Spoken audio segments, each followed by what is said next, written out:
बंगळुरूच्या गुलाबी कांद्यावरील 40% निर्यात शुल्क हटवण्यात आले। केंद्र सरकारच्या ग्राहक व्यापार मंत्रालयाने हा निर्णय घेतलाय। या निर्णयामुळे बंगळुरूतील कांद्याची निर्यात वाढणार आहे। तर कर्नाटकप्रमाणे महाराष्ट्रातील कांद्यावरील 40% निर्यात शुल्क कमी करावं अशी मागणी मुंबई कृषी उत्पन्न बाजार समितीचे तज्ञ संचालक जयदत्त होळकर यांनी दिलेली आहे। तसं झाल्यास परदेशात महाराष्ट्रातील कांद्याला चांगला भाव मिळणार।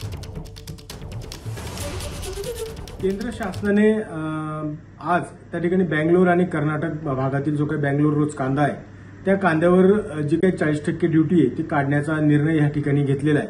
आमची शेतकऱ्यांच्या वतीने केंद्र शासनाला विनंती आहे की ज्या पद्धतीने बेंगलोर रोज कांद्यावरची ड्युटी त्या ठिकाणी काढलेली त्याच पद्धतीने महाराष्ट्रातील कांद्यावरची ड्युटी सुद्धा या ठिकाणी कमी करण्यात यावी, ती काढून टाकावी व जास्तीत जास्त कांदा कसा निर्यात होईल यासाठी प्रयत्न करावा व शेतकऱ्यांना दिलासा द्यावा।